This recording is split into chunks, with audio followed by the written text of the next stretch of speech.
Okay, guys, it's late and I need to go to bed, but I want to get this off of my chest because I just listened to the full context of the quote. The quote people are um, clipping of Charlie Kirk, quote unquote, claiming he supported gun violence and that's why he deserved what happened to him. I listened to the full context because it was a response to a question, and y'all are misquoting everything that man said, misrepresenting everything he said, and it's almost like I feel like this is a common thing though that liberal media does is it's very manipulative. They take clips out of the context and then they get people enraged and in this emotional state, and now you're claiming this person is evil, racist, and all of these things because you listened to a small clip of words someone said and didn't listen to the entire context of that conversation. And it just makes me question like everything that people are being taught to believe about conservatives and the president and Republicans, how much of what you're being told is actually true? Y'all are just blindly believing and following things without doing your own research. And you're also not getting the information from the source, you're getting it from third party people because literally Charlie Kirk never condoned gun violence against children. He actually gave a solution for it if you listen to the context. He said, how do we protect um, places from getting shot up? How do we protect baseball stadiums, banks, airports? How do we reduce the shootings happening at those places? And he gave this simple solution, which was having armed guards outside of those places. People used to shoot up stadiums and all of these events. Have you noticed all of those have been reduced? When's the last time you heard about a shooting at an airport? When's the last time you heard about a shooting at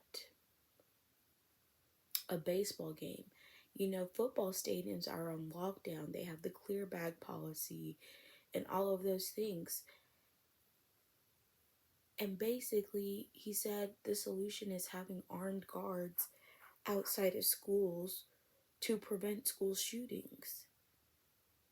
No, school should not feel like a prison for children, but the harsh reality is if we want to prevent, you don't prevent school shootings by not putting protections in place, right?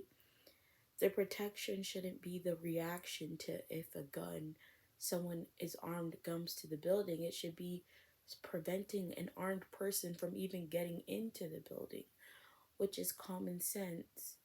Um, anyways, I just find it so disingenuous.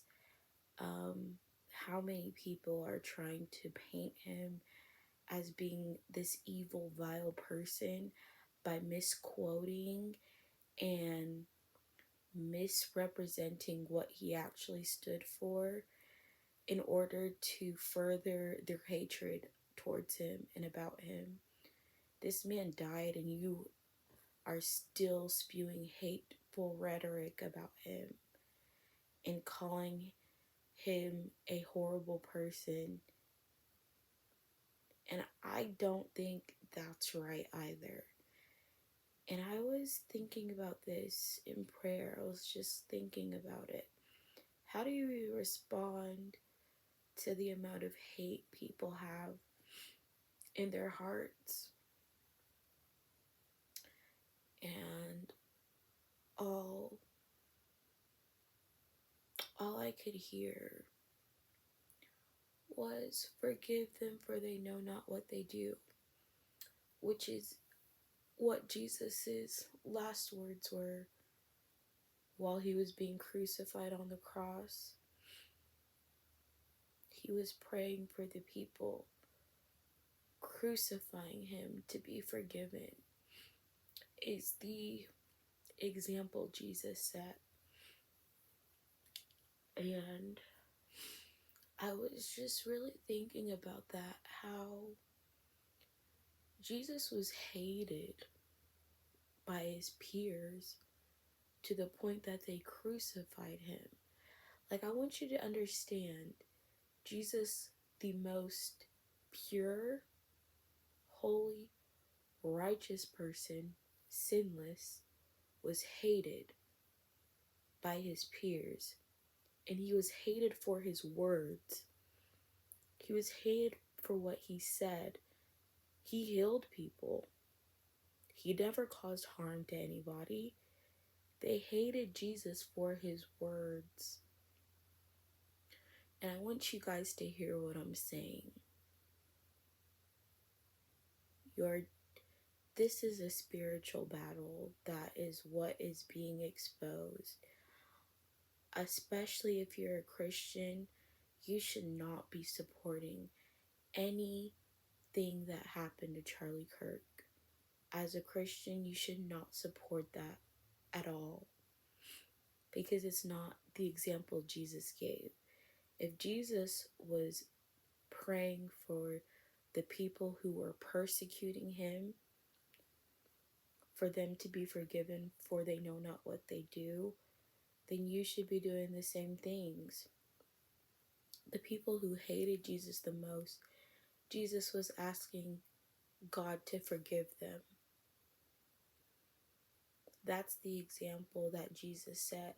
So when whoever's trying to twist the message to something other than that is not demonstrating Christ's love, is not demonstrating the gospel, and is not demonstrating Jesus or his heart.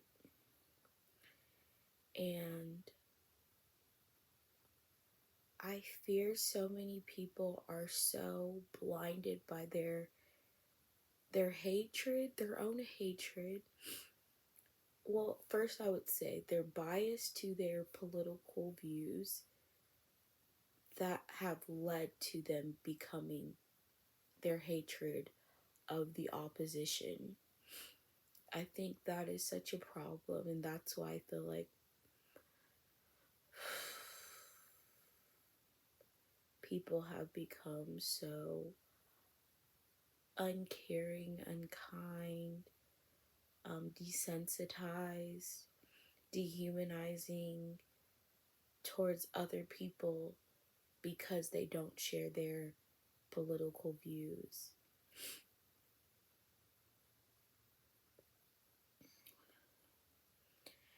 And like I said in previous videos, I speak my mind on things. I'm not going by what's popular, what other people are saying, and I for sure am not basing how I feel about someone based on a political stance.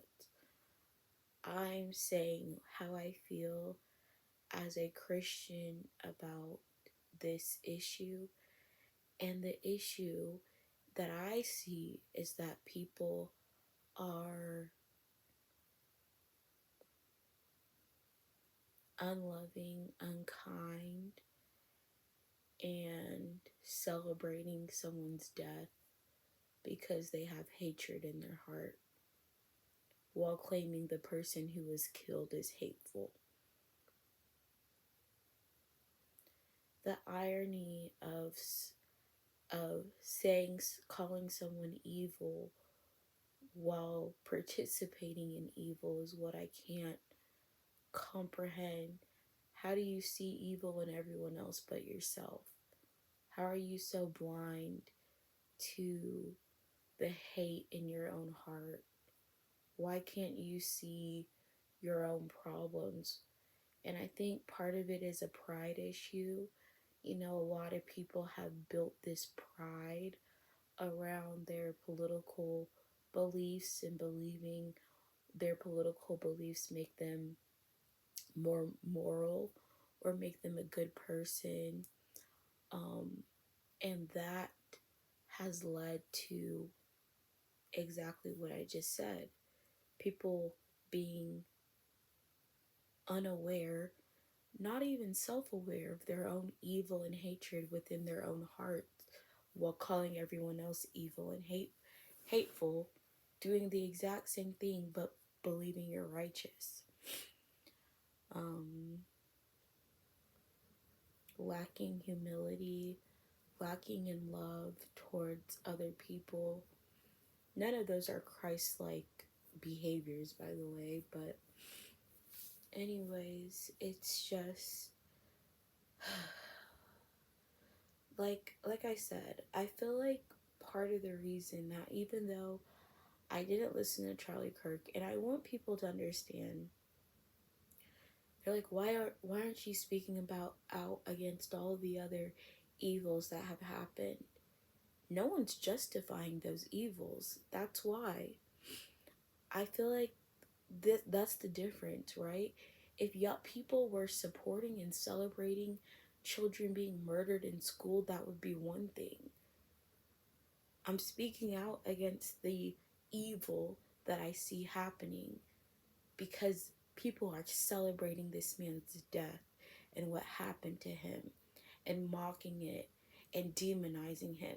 Imagine a child got murdered and people got online and said, well, this child was a horrible human being and they deserved what happened to them.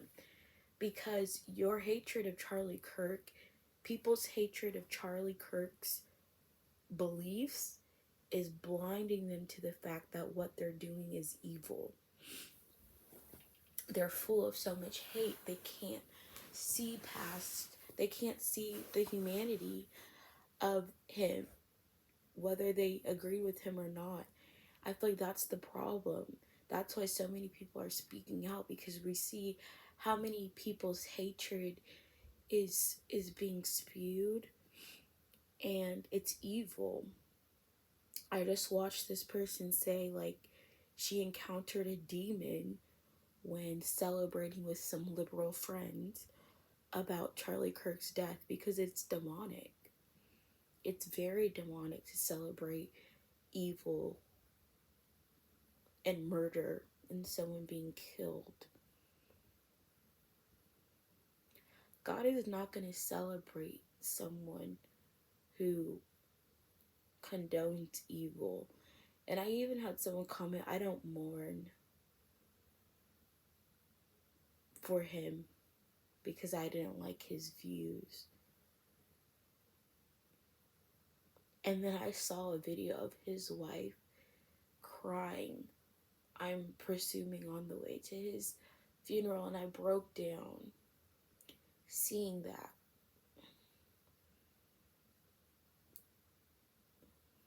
Because that woman just lost her husband and her children lost their father.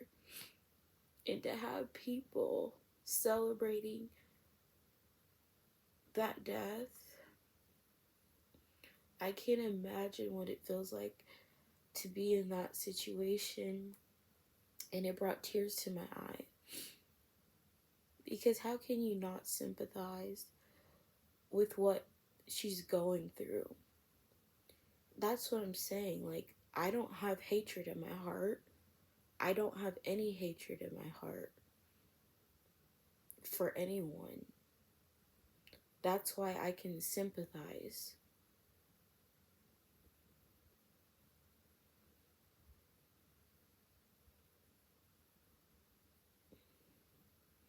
So again, as I said in the first video, it's a hate problem. And Jesus does not tell us to hate. He tells us to love. Love one another as we love ourselves. And ultimately, I think people need Jesus. They really do. And I think for the spiritualness of his death, I feel like is what I felt, is why I sympathize with everything, because there was like, it stirred my spirit about what this means for the world, what this means for people, what it says about the world. Like, there's a spiritual battle between good and evil, and the wheat are being separated from the tares. I've seen quote unquote Christians claiming they don't sympathize with what happened because they insist he was a racist, bigot, and undeserving of any sympathy.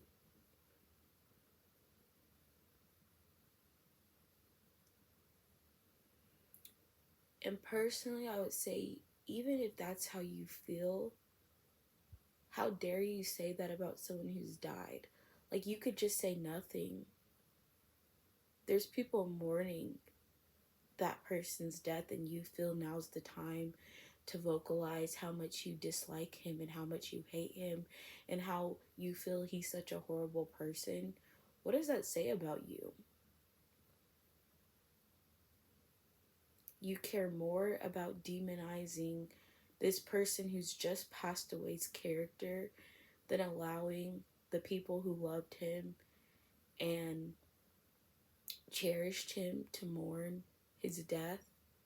You think it's more important that you vocalize how evil you think he is and what a horrible person you believe he is, based off of, in my opinion, mistruth, lies. It's based off of lies and manipulation, because people are misquoting what things he said, taking it out of context, clipping it, and then proclaiming he was all of these horrible things. That's evil. I'm not going to speak about someone I don't like. Even in death, I don't need to say anything. I think that is just like an extreme level of hatred to go about life like this. I feel like whether you're glorifying it or saying you don't care, it shows your character.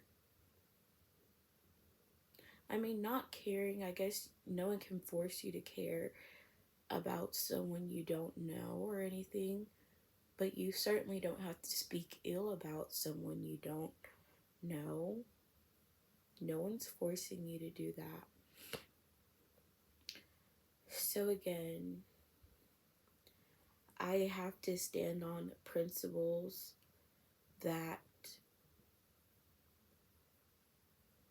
I can hold regardless of who it applies to. And that has always been my point. I can't stand on a half truth. I have to stand on a full truth. And the full truth is, it's wrong the way people demonize him, and it's wrong the way people glorify and mocked his death. I just saw someone made a t-shirt of him getting shot in the neck, and I'm disgusted. Evil is showing its face right now. And if you're on the side of evil, you should be looking really deep within your heart about why your views are more aligned with those who are doing those things than those who are mourning and offering condolences and prayers and sympathy for someone. Are you standing for hate, or are you standing for love? Are you standing for freedom, or are you standing for corruption? Are you standing for tolerance, or are you supporting intolerance? It's ultimately your choice, though, what you stand for.